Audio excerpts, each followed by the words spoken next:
like, calm down. I will not listen to you unless you speak at my tone. Calm down. I love that.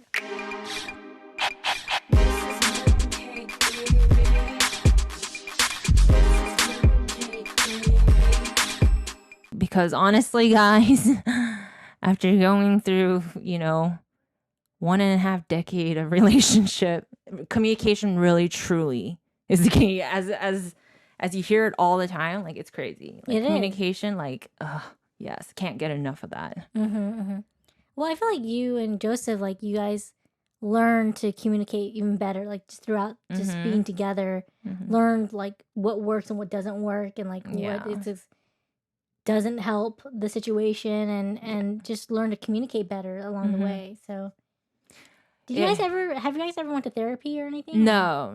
Oh, okay. Yeah, we've never been to therapy. So, yeah, everything was like just us, like having no choice but to make it through. And of course, it would be really bad. Like, it took me a long time to understand that even though I keep my voice calm, I'm very condescending. Yes. That's possible, yes. So, and I called him bad because he was yelling at me, but he was telling me the truth. Oh.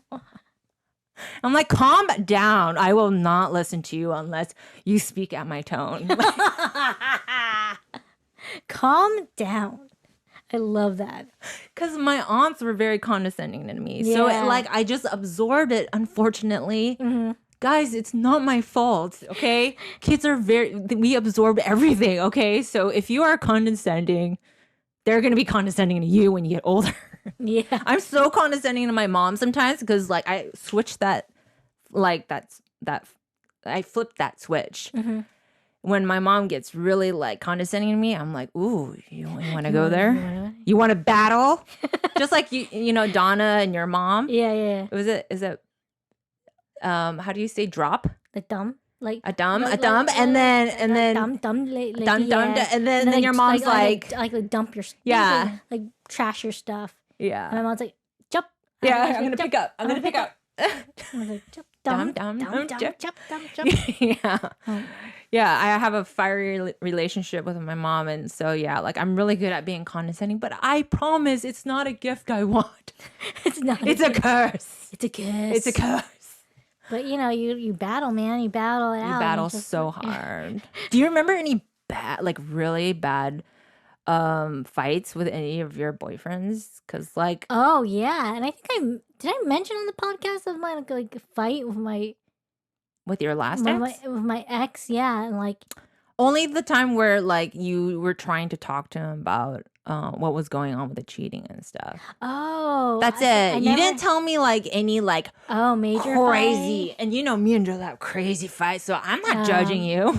My fight wasn't. I mean, it wasn't that crazy, but it was like I guess I never said it, but basically.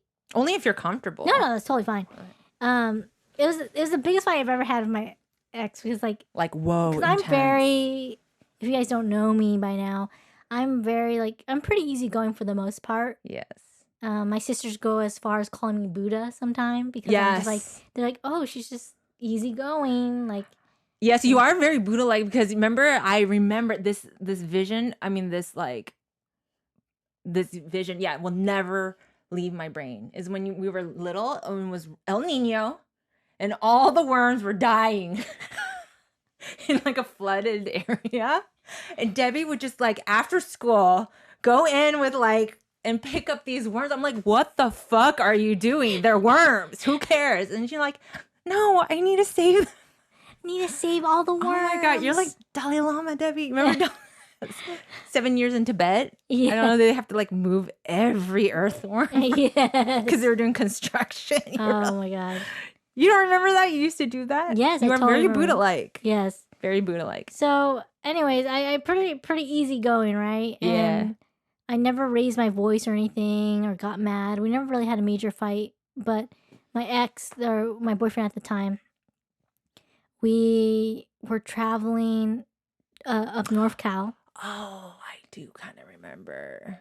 Did I? In North Cal? No, you told me about the fight in Sweden. In Sweden? Yeah. I don't remember the fight in Sweden. Or you guys went backpacking together in Europe We to go see his family. Yes. And then you guys had a little fight there. No, but this fight was this in California. In California. Okay. You didn't tell me this one. This one was basically like we were driving and we went to In-N-Out. And we stopped on our way. Stop me if this sounds familiar. Basically, we stop on the way on to In-N-Out and I order the food. We go to the table and I leave my stuff. I'm like, hey, I'm gonna go wash my hands. I'll be right back. This is when he said he just leaves. Yes. Yeah, but tell them because there's people that aren't gonna listen to all of our other podcasts. Yeah. So I basically get back from washing my hands and he's nowhere to be found at the table. My stuff is still there. The food is still there. And I'm like, where the fuck is he? Why would he leave my stuff there? He's never done that before. Never done that before. Weird. And I look past the window. And I see him at the car. And I'm kind of upset at this point, but I'm just like not even hungry anymore. So I take the food and I just like, I didn't even touch the food. I just like toss it into the trash. I just go marching straight towards him in the car. And I see that he's just rolling a joint. Yeah, that's where your distaste for weed comes from. I would too. That would leave a bad taste in my mouth. He's rolling a joint. And I'm like, what are you doing? He's like, oh, I just wanted to smoke because before we see my mom, I just wanted to just get one in. Does this make his mom make him anxious? You said that they got along. They get along, but like I think his mom always worried about him. Oh, so like he has this anxious feeling because she's anxious. Yeah, because like, that's where my anxiety comes from, is really seeing my mom in anxiety all the time. So I got it. Yeah, but his mom is so sweet. Yeah, you told me she's really nice, the sweetest lady, sweetest woman. And anyway, so I'm just like so upset at him. I'm like, why didn't you wait for me? Like, why couldn't you just wait until I got back? He's like, nobody took your stuff, right? That's so rude. And I was like, how many months was this into your relationship? This was like 6 months. This was more than 6 months into the relationship. 1 year? I think it was a year. Yeah, I think it was definitely more. So it was like all puppy love period. Like everything was all dandy until this one moment. It wasn't dandy because I was starting to feel like he was very addicted to weed and like he was dropping out. Like he dropped out of school at one point and like he just was just smoking all the time and like it just wasn't good. Well, that's abusive. That's abusive behavior right there. And yeah. I'm high right now. High right now. So like I don't think everyone should smoke weed. I mean, there's nothing wrong with smoking. It. There's nothing wrong with smoking weed. I have no problem with it. No. But it's to a point where it starts affecting your life and you have to be 24/7 high to cope with life. That's a problem. That's a problem. No, he was being very abusive with that. Yeah, it's just 24/7. He just wasn't happy. And this is not, and I'm totally all about weed.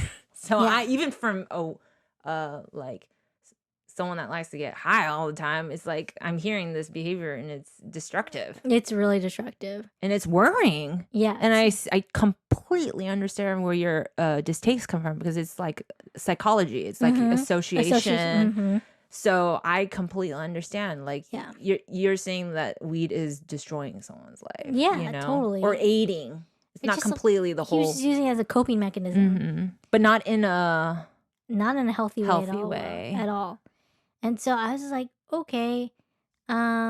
Especially when he's just like, nobody took your stuff, right? I'm like, that's not the point. Like you could have waited, you know? Yeah. You're my partner. You're supposed to watch out for me. Quiet. And so he's driving and I'm just quiet. I'm just like quiet. And I'm like just fuming. I'm like, this guy just does not get it. And he's like,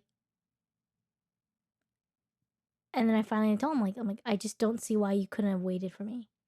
He's like, well, I'm sorry. Oh my gosh. gosh. Just condescending, just talking down on me. Well, I'm sorry that you feel that way, even though no one took your stuff. And yeah, I don't know what else to say, blah, blah, blah. I'm like, And I don't know what came over me, but the way he was talking to me, he said some other stuff too, but the Mhm. way he was talking to me so condescendingly and just like disregarding my emotions like that. Just that was it. That just like lit me up. And I was like, how the fuck can you just take my emotions? Wait, how loud is your voice? Tell me. I'm yelling. At the top of your... I'm at the top of the but I'm like, how can you take my That's it. feelings and throw it against the fucking wall like that? Oh, whoa. So much power, Debbie. And then, yeah. So much power. I felt that, people.